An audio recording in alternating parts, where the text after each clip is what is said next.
याद नहीं रखता, लेकिन आप कब गलत थे इसे सब याद रखते हैं।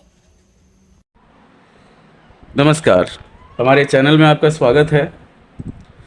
अब इस वीडियो में हम लोग पढ़ने जा रहे हैं कोऑर्डिनेट ज्योमेट्री।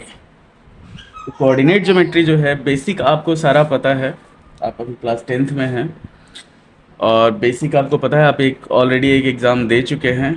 कोऑर्डिनेट ज्योमेट्री में मेन क्या होता है, मेन ऑर्डर्ड पेयर कहा जाता है कि जैसे मान लीजिए हम लोग को ऑर्डर्ड पेयर के बारे में बताना है, तो किसी भी पॉइंट का लोकेशन जो होता है, अगर हम लोग किसी कार्टेशियन प्लेन में मान लीजिए ए का वैल्यू लिखते हैं, यहाँ पे कोई भी नंबर दे देते हैं, ए और बी दे देते हैं, मान लीजिए ये नंबर है, तो ऑर्डर्ड पेयर कहा जाता है। किसी भी पॉइंट के लोकेशन को हम लोग कार्टेशियन प्लेन में शो करते हैं, तो दोनों एक्सिस का हम लोग ये बताते हैं, पॉइंट बताते हैं, तो इसी को ऑर्डर्ड पेयर कहा जाता है। जैसे मान लीजिए ए दे दिया हमारे पास 3 और 4, तो ये हो गया हमारे पास x और ये हो गया y। मतलब पहले हम लोग जो वैल्यू लेते हैं वो x एक्सिस का होता है, फिर सेकेंड जो वैल्यू होता है वो y एक्सिस का होता है। इसी को ऑर्डर्ड पेयर कहा जाता है। ये फोटो जो है ये आपको पता है, ये हॉरिजॉन्टल लाइन जो होता है वो x एक्सिस होता है और वर्टिकल लाइन जो होता है ये y एक्सिस होता है। तो 9 तक आपको सिर्फ इतना ही पढ़ना है, 8, 9, 10, 8 और 9th में, कि आपको एक्सिस पता होना चाहिए। किसी भी पॉइंट के लोकेशन को अगर हम लोग कैसे डिसाइड करते हैं, जैसे मान लीजिए यहाँ पे हम लोग को दिया हुआ है एक्स एक्सिस है, तो ये हो गया 1, ये हो गया 2, ये हो गया 3, इधर हो गया -1, -2, -3, ये हो गया हमारे पास 1, 2 और 3, नीचे हो गया हमारे पास -1, -2, -3। ठीक, तो फर्स्ट क्वाड्रेंट जो होता है, ये फर्स्ट, सेकंड, थर्ड और फोर्थ लिखा हुआ है, तो ये क्वाड्रेंट कहा जाता है इसको। तो यहाँ पे जो भी साइन, अगर मान लीजिए हमारे पास दोनों प्लस में है तो फर्स्ट क्वाड्रेंट में, मतलब x भी प्लस हो y भी प्लस हो। सेकंड क्वाड्रेंट में x माइनस हो y प्लस हो। थर्ड क्वाड्रेंट में हमारे पास दोनों माइनस में हो जाता है, x भी माइनस y भी माइनस। और फोर्थ क्वाड्रेंट में x प्लस होता है और y माइनस होता है। तो ये चीज़ ध्यान रखना है आपको कि अगर हमारे पास x एक्सिस और y एक्सिस अगर हम लोग लेते हैं तो हमारे पास क्या क्या होगा। फर्स्ट क्वाड्रेंट में दोनों का साइन प्लस में होगा, सेकंड क्वाड्रेंट में एक माइनस होगा, एक प्लस होगा। सबसे पहला जो वैल्यू हम लोग लेते हैं वो लेते हैं आपका x का, सेकंड जो वैल्यू होता है वो होता है हमारे पास y का। तो ये क्लास 9 तक का जो आपका कोऑर्डिनेट ज्योमेट्री है उसमें इतना ही पढ़ना है। ऑर्डर्ड पेयर हो गया। उसके बाद अगर किसी भी पॉइंट का लोकेशन हम लोग को x एक्सिस का कोई भी पॉइंट है, कि जैसे मान लीजिए एनी पॉइंट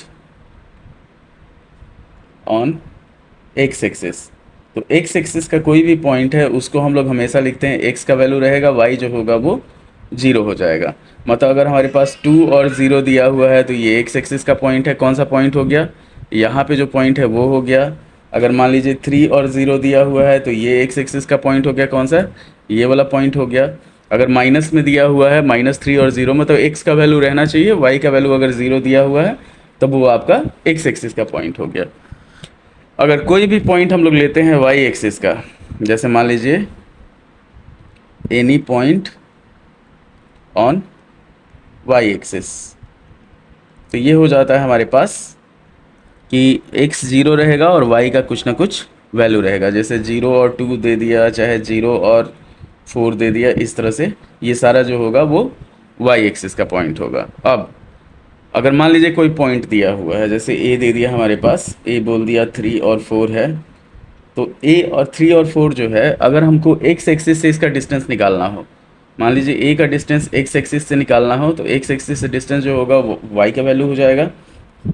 ये अगर हम लोग को डिस्टेंस निकालना हो किसी पॉइंट का, डिस्टेंस फ्रॉम, मान लीजिए हमारे पास a दिया हुआ है 3 और 4, तो x एक्सिस से जो इसका डिस्टेंस होगा वो y का वैल्यू हो जाएगा, मतलब 4 यूनिट हो जाता है।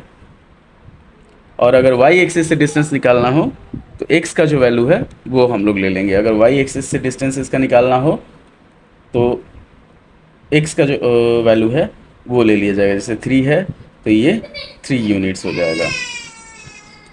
तो ये इतना आपको पता होना चाहिए, बेसिक चीज़ है कि अगर कोई भी पॉइंट है, x एक्सिस किसको कहा जाता है, y एक्सिस किसको कहा जाता है। x एक्सिस को हम लोग एब्सिसा बोलते हैं और y एक्सिस को ऑर्डिनेट बोला जाता है। ऑर्डर्ड पेयर होता है, किसी भी पॉइंट का लोकेशन अगर हम लोग शो करते हैं तो उसको ऑर्डर्ड पेयर बोला जाता है। अब हम लोग बढ़ते हैं मेन चीज़ पे कि आपको 10th के एग्ज़ाम में, चाहे 10th का जो कंपार्टमेंटल अभी होने वाला है उसमें क्या क्या आएगा। तो सबसे पहला जो चीज़ होता है वो होता है हमारे पास डिस्टेंस फार्मूला। सबसे पहला जो होता है वो होता है हमारे पास डिस्टेंस फार्मूला। तो डिस्टेंस फार्मूला जो होता है कि अगर कोई भी दो पॉइंट दिया हो, मान लीजिए ए और बी हमारे पास दिया हुआ है और हम लोग को इसका डिस्टेंस निकालना है। तो ये ए का वैल्यू हम लोग लेते हैं x1 y1, बी का वैल्यू लेते हैं x2 y2। हम लोग चाहें तो इधर उधर कर सकते हैं, इसको x1 y1 मान सकते हैं, इसको x2 y2 मान सकते हैं। तो हम लोग ए बी निकालें, चाहे ये क्या कहा जाता है इसको, बी ए निकालें, बात जो होगा वो बराबर होगा। तो ये हो गया हमारे पास दो पॉइंट के बीच का डिस्टेंस निकालना हो। तो अगर हम लोग डिस्टेंस निकालते हैं तो हम लोग यहाँ क्या यूज करते हैं, तो हम लोग डिस्टेंस निकालने में जो चीज़ यूज करते हैं वो हम लोग यूज करते हैं आपका पाइथागोरस थ्योरम। अब मान लीजिए हमारे पास क्या है, यहाँ पे हमारे पास ये पॉइंट है ए और ये पॉइंट है हमारे पास बी। तो एक लाइन खींचा जाता है, पैरेलल खींचा जाता है जो वाई भले एक्स एक्सिस के पैरेलल होता है, दूसरा खींचा जाता है वाई एक्सिस के पैरेलल और इसको मिला दिया जाता है। तो ये हमारे पास क्या हुआ, यहाँ से यहाँ तक का जो डिस्टेंस हुआ वो हो गया y2 माइनस y1 और यहाँ से यहाँ तक का डिस्टेंस हो गया वो हो गया हमारे पास x2 माइनस x1। तो ये यहाँ पे क्या होगा, ये राइट एंगल ट्रायंगल फॉर्म कर रहा है, तो इसलिए इसका डिस्टेंस निकालेंगे हम लोग पाइथागोरस थ्योरम से। पाइथागोरस थ्योरम क्या होता है, H square is equal to P square plus B square होता है, इसी का यूज किया जाता है। तो सिंपल में हमारे पास जो डिस्टेंस फार्मूला होता है वो होता है, हम लोग लेके चलते हैं, जैसे मान लीजिए हम लोग को ए से बी तक का डिस्टेंस निकालना हो तो ए बी जो होता है वो हो जाता है हमारे पास यहाँ पे root under x2 minus x1 plus x2 minus x1 का square plus y2 minus y1 का स्क्वायर। ये हो गया हमारे पास डिस्टेंस फार्मूला मेन चीज़। जैसे मान लीजिए ए और बी हमारे पास दिया हुआ है, कोई पॉइंट हम लोग ले लेते हैं कि जैसे ए का वैल्यू दे दिया 3 और 4 मान लेते हैं हम लोग, और बी का वैल्यू दे दिया 7 और मान लेते हैं 9, 7 और 9। तो हम लोग को ए बी अगर निकालना है तो ए बी का जो वैल्यू होगा, यहाँ से यहाँ तक का जो डिस्टेंस अगर हम लोग निकालते हैं तो वो हो जाएगा हमारे पास x2 माइनस x1, मतलब 7 माइनस 3 का स्क्वायर, इसको मान लेते हैं हम लोग x1 y1 x2 y2। तो 7 माइनस 3 का स्क्वायर प्लस 9 माइनस 4 का स्क्वायर, ये हो जाएगा हमारे पास ए बी का डिस्टेंस। तो ये हो जाएगा हमारे पास 4 का स्क्वायर प्लस 9 में से 4 गया, कितना हो गया 5 हुआ, तो 5 का स्क्वायर। सॉल्व करेंगे इसको हम लोग, अगर इतना ध्यान रखिएगा, ये आपका डिस्टेंस फार्मूला है x2 माइनस x1 का स्क्वायर y2 माइनस y1 का स्क्वायर। तो 4 का स्क्वायर प्लस 5 का स्क्वायर मतलब क्या होगा, ये हमारे पास हो जाएगा अंडर रूट 16 प्लस 25। तो रूट 41 जो होगा ये आपका ए से बी तक का डिस्टेंस हो जाएगा। अब चलते हैं हम लोग जान चुके हैं ऑलरेडी कि क्या कहा जाता है, दो पॉइंट के बीच का डिस्टेंस कैसे निकलता है। अगर मान लीजिए हम लोग को ये निकालना हो, क्या कहा जाता है उसको, कि हम लोग को निकालना हो किसी भी पॉइंट का डिस्टेंस ओरिजिन से। तो ओरिजिन से अगर हम लोग को डिस्टेंस निकालना हो, मान लीजिए ये एक्स एक्सिस हो गया और वाई एक्सिस हो गया, यहाँ पे हुआ हमारे पास ये हो गया एक्स एक्सिस, ये हो गया हमारे पास वाई एक्सिस। तो दो पॉइंट के, भले यहाँ पे दो पॉइंट के बीच का डिस्टेंस हम लोग निकाल चुके हैं, ये ए हुआ ये ओ हुआ, ओरिजिन कहा जाता है। तो इसका जो वैल्यू होता है वो 0 और 0 होता है। इसका x और y हम लोग ले लेते हैं। तो o से a के बीच का जो डिस्टेंस हम लोग निकालेंगे, distance of a point from origin, तो यहाँ पे क्या हो जाएगा, अगर हम लोग इस डिस्टेंस को नापते हैं तो ये हो जाएगा y, इस डिस्टेंस को नापते हैं तो ये हो जाएगा x और ये 90 डिग्री। तो OA जो होगा, OA का वैल्यू वो हो जाएगा हमारे पास under root X square plus Y square. मतलब क्या है कि अगर मान लीजिए a का वैल्यू दिया हुआ है हमारे पास 3 और 4, तो x यहाँ पे 3 हो गया और y जो हुआ वो 4 हो गया। तो OA का जो वैल्यू होगा वो हो जाएगा हमारे पास सीधा अंडर रूट 3 का स्क्वायर प्लस 4 का स्क्वायर। ये हो जाएगा हमारे पास 9 प्लस 16 मतलब रूट 25, ये हो जाएगा हमारे पास 5 यूनिट्स। तो ये जो होता है, ये हुआ, ये जो फॉर्मूला हुआ, ये हुआ distance of a point from origin. तो इसको आप लोग याद रख सकते हैं, डिस्टेंस ऑफ अ, बहुत आसान तरीका है, पॉइंट फ्रॉम ओरिजिन इसको कहा जाता है। तो पूरा कोऑर्डिनेट जो है, पहले था कि एरिया ऑफ ट्रायंगल्स भी था, तो एरिया ऑफ ट्रायंगल्स जो है अब हटा चुका है। तो आपका पहला जो है वो डिस्टेंस फार्मूला, फर्स्ट एक्सरसाइज जो है वो डिस्टेंस फार्मूला पे है, सेकेंड एक्सरसाइज जो है वो आपका सेक्शन फार्मूला पे है। तो ये हो गया आपका डिस्टेंस फार्मूला पहला, कि अगर दो पॉइंट के बीच का डिस्टेंस निकालना हो तो हम लोग कैसे निकालेंगे। सेकेंड हो गया हमारे पास distance of a point from origin. अब थर्ड पे बढ़ते हैं। मतलब मान लीजिए इन्हीं दोनों को यूज करके हम लोग के पास कोई ट्रायंगल दे देता है, कि जैसे मान लीजिए ये ट्रायंगल दे दिया यहाँ पे, और पूछ दिया कि ट्रायंगल किस टाइप का ट्रायंगल है। ये हो गया हमारे पास, मान लेते हैं हम लोग ए बी सी ट्रायंगल है। ये ट्रायंगल हो गया ए बी और सी।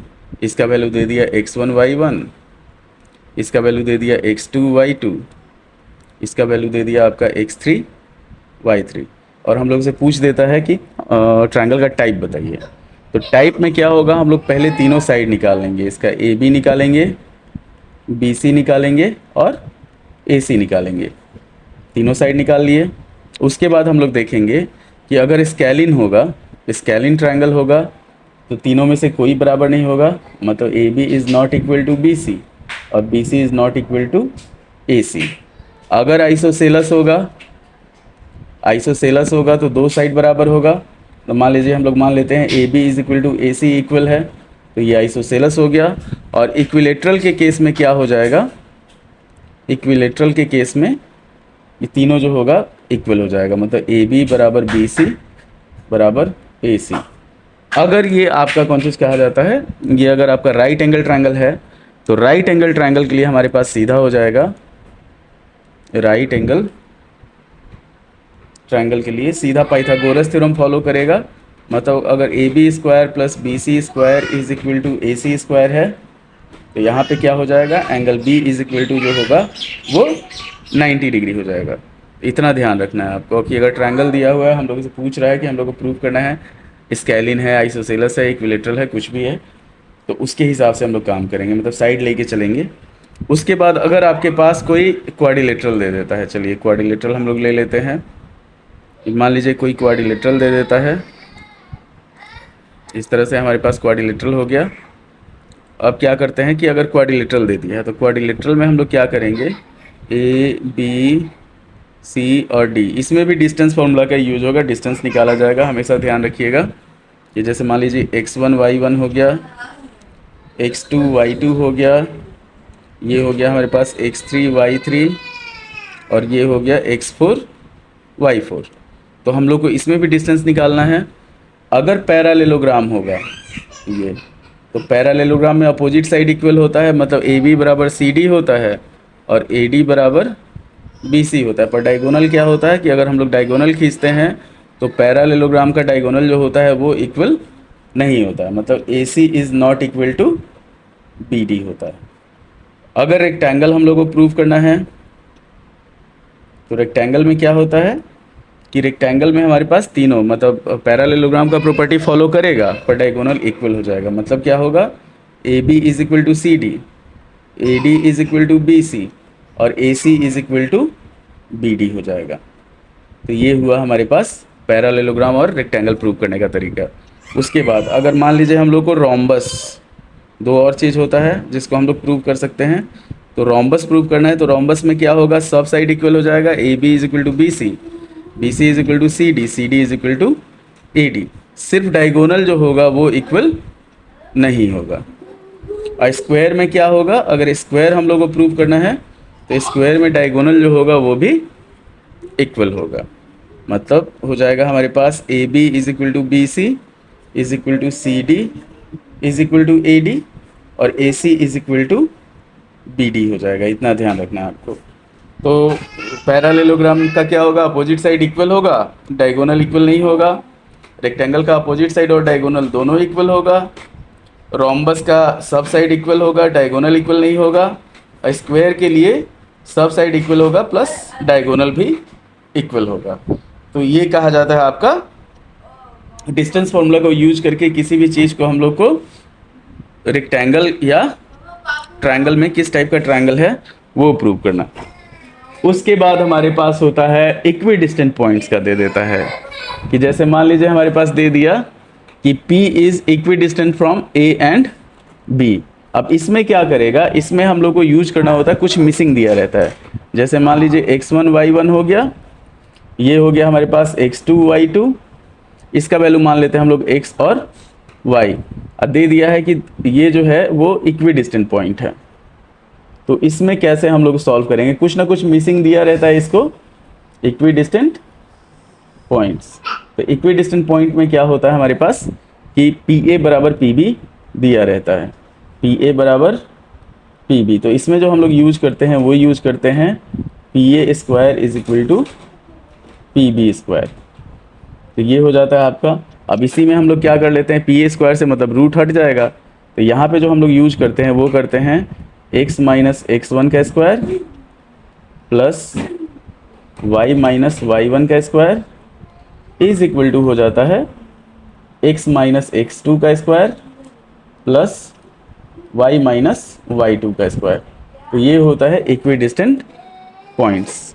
अगर कोई कोलिनियर पॉइंट हम लोग को प्रूव करना है, मान लीजिए हम लोग को प्रूव करना है कि 3 पॉइंट दिया हुआ है, तीनों जो है वो कोलिनियर है। तो अगर दिए हुए पॉइंट को हम लोग को कोलिनियर प्रूव करना है तो हम लोग क्या करते हैं, इसमें कोलिनियर पॉइंट्स में होता है हमारे पास A मान लीजिए दे दिया, ये B दे दिया, ये दे दिया हमारे पास C। तो इसका वैल्यू दिया रहेगा x1 y1, x2 y2 और x3 y3।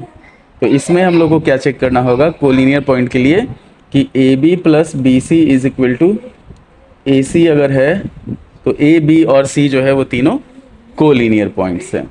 अच्छा, जो इक्वी डिस्टेंट पॉइंट होगा उसमें क्या करता है, कभी कभी आपको सर्किल दे देगा, सर्किल का डायमीटर दे देगा, तो उसमें आपको लिखेगा नहीं कि वो इक्वी डिस्टेंट पॉइंट है। इसमें आपको अपना दिमाग लगाना होगा। AB मान लीजिए दे दिया, O दे दिया, तो OA बराबर OB हम लोग यूज करेंगे। तो ये हो जाएगा हमारे पास डायमीटर वाला। अगर मान लीजिए OC दिया हुआ है कोई, तो ये भी इसके इक्वल होगा। तो इसमें हम लोग जो सर्किल रहता है वो होता है OA बराबर OB बराबर OC। का है कि तीनों रेडियस है आपका। तो आपका डिस्टेंस फार्मूला हो गया, distance of a point from the origin हो गया, उसके बाद आपका कोलिनियर पॉइंट्स हो गया और फिर इक्वी डिस्टेंट पॉइंट हो गया। तो इतना ध्यान रखना है, ये आपका डिस्टेंस फार्मूला के लिए हो गया। हमेशा आपको कोऑर्डिनेट ज्योमेट्री जो है, कोऑर्डिनेट ज्योमेट्री में इतना आपको क्लास 10th में डिस्टेंस फार्मूला में फर्स्ट एक्सरसाइज जो है उसमें आपको पढ़ना है। तो ये डिस्टेंस फार्मूला में हम लोग क्या यूज करते हैं, पहले जान लीजिए ऑर्डर्ड पेयर किसको कहा जाता है। ऑर्डर्ड पेयर होता है किसी भी पॉइंट का लोकेशन अगर कार्टेशियन प्लेन में हम लोग शो करते हैं तो उसको ऑर्डर्ड पेयर कहा जाता है। फिर एक्स एक्सिस क्या होता है, वाई एक्सिस क्या होता है। कोई भी पॉइंट अगर एक्स एक्सिस का कोई पॉइंट है तो वाई का वैल्यू 0 होता है, और वाई एक्सिस का कोई पॉइंट है तो एक्स का वैल्यू 0 होता है। डिस्टेंस फ्रॉम ओरिजिन जो होता है वो हो जाता है, मतलब डिस्टेंस फ्रॉम एक्स एक्सिस तो वाई का वैल्यू लिया जाता है, और डिस्टेंस फ्रॉम वाई एक्सिस तो एक्स का वैल्यू लिया जाता है। इतना ध्यान रखना है आपको। डिस्टेंस फार्मूला होता है आपको पाइथागोरस थ्योरम पे काम करता है कि हम लोग किसी भी दो पॉइंट के बीच का डिस्टेंस, तो दोनों पॉइंट के बीच के डिस्टेंस को हम लोग क्या करते हैं, सीधा ये मान लेते हैं, हाइपोटेनियस मान लेते हैं। Distance of a point from origin, तो ये सीधा क्या होता है, जो पॉइंट दिया हुआ है उसका लोकेशन का, मतलब अगर एक्स वाई दिया हुआ है तो under root X square plus Y square हो जाता है। उसके बाद हो गया हमारे पास ट्रायंगल कैसे प्रूव करना है, पैरेललोग्राम भले क्वाड्रिलेटरल कैसे प्रूव करना है, इक्वी डिस्टेंट पॉइंट जब दिया रहता है तब क्या होता है, और कोलिनियर पॉइंट में क्या होता है। तो ये आपका डिस्टेंस फार्मूला जो है कोऑर्डिनेट ज्योमेट्री में वो कंप्लीट है। अब इसके बाद इसमें क्वेश्चन सारा होगा, तो उम्मीद है कि आपको वीडियो पसंद आया होगा। लाइक करें, शेयर करें, सब्सक्राइब करें। धन्यवाद। सच्चाई छुपाई गई, अफवाह उड़ाई गई, बात कुछ और थी, बताई कुछ और गई। Oh